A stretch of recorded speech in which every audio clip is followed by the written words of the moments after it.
আর মাত্র 3 মাস পরেই 4 বছরে পা দেবে ইউক্রেন যুদ্ধ।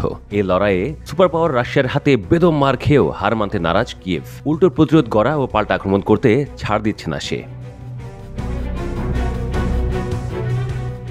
কিন্তু এভাবে আর কতদিন? প্রতিরক্ষা ব্যূহ ক্রমেই ভেঙে পড়ছে ইউক্রেনের। সেনাবল ঘাটতির কথা বেশ ভালোভাবেই জানেন দেশটির প্রেসিডেন্ট ভলোদিমির জেলেনস্কি। পশ্চিমা গণমাধ্যমগুলোর প্রতিবেদন অনুযায়ী গত বছরের নভেম্বর-ডিসেম্বর নাগাদ প্রথমবার সৈনিকের অভাবের বিষয়টি ইউক্রেনীয় জেনারেলদের নজরে আসে। চলতি বছরে ইউক্রেনীয় বাহিনীতে সৈনিকের অভাবের সমস্যাটি আরও প্রকট হয়ে ওঠে। সম্প্রতি এই নিয়ে গণমাধ্যমে মুখ খোলেন কিয়েভের জেনারেল প্রসিকিউটর। তাঁর কথায়, লড়াইয়ের তীব্রতা বৃদ্ধি পেতেই সৈনিকদের মধ্যে রণক্ষেত্র ছেড়ে পালানোর প্রবণতা বৃদ্ধি পেয়েছে। গুরুত্বপূর্ণ সময়ে সামনের সারি ছেড়ে গোপন আস্তানায় আশ্রয় নিচ্ছেন তারা। কিছু কিছু জায়গায় সম্পূর্ণ পোস্ট খালি করে পালানোর কথাও রিপোর্ট করেছেন কমান্ডারেরা। কারণ নিজেদের বাহিনী গণহারে সহযোদ্ধাদের মৃত্যু দেখতে দেখতে ক্লান্ত, নিঃস্ব এবং ভীত সন্ত্রস্ত হয়ে পড়েছে। সংকটটি স্বীকারও করেছেন ইউক্রেনীয় পার্লামেন্টের প্রতিরক্ষা কমিটির সেক্রেটারি রোমান কোস্তেনকো। তিনি জানিয়েছেন, গত 2 মাসে সেনা ক্যাম্পগুলি থেকে পালিয়েছেন প্রতি 5 জনের মধ্যে 4 জন করে নতুন প্রশিক্ষণপ্রাপ্ত সৈনিক। অন্যদিকে এই সময়সীমার মধ্যে দেশ ছেড়েছে 1 লাখের বেশি তরুণ তরুণী।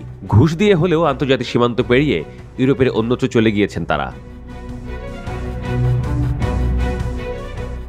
জেলেনস্কি প্রশাসনের দাবি, পুরনো হোক বা নতুন, বাহিনীর অধিকাংশ সেনার মনে চেপে বসেছে মৃত্যু ভয়।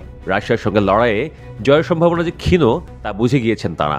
আর তাই চিকিৎসা হোক বা অন্য কোনো কারণ, একবার ছুটি পেলেই দেশ ছেড়ে পালাচ্ছেন ওই সেনারা। বাকিরা রণাঙ্গনে পৌঁছেও কমান্ডারদের আদেশ পালনে অস্বীকৃতি জানাচ্ছেন। উল্টো ছোটখাটো বিষয় নিয়ে তাঁদেরই চ্যালেঞ্জ করে গোলমাল পাকিয়ে তুলছেন।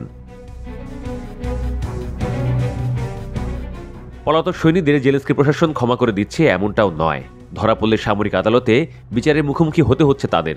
বিষয়টি নিয়ে সংবাদ সংস্থা অ্যাসোসিয়েটেড প্রেস এপির কাছে ক্ষোভ উগরে দিয়েছেন নাম প্রকাশে অনিচ্ছুক বাহিনীর একাংশ। তাদের দাবি, পলাতক সৈনিকদের ফের রণাঙ্গনে পাঠাতে অমানবিক আচরণ করছেন কমান্ডারেরা। এতে বাহিনীতে বাড়ছে বিদ্রোহ। ক্ষুব্ধ সেনাদের আরও অভিযোগ, নিজেদের দায়িত্ব থেকে অব্যাহতি চাইলেও কমান্ডাররা তাতে রাজি হচ্ছে না। এতে দেশ রক্ষার মানুষের দৃঢ়তা খুঁজে পাওয়া দিন দিন কঠিন হচ্ছে। এমনকি কেউ কেউ মারাত্মক অবসাদেও ভুগছেন। এ নিয়ে কঠিন চাপে আছেন জেলেনস্কি। তাঁর পশ্চিমা বন্ধুরা অস্ত্র সরবরাহ করলেও রণাঙ্গনে যে সৈনিক পাঠাবে না তা একরকম স্পষ্ট।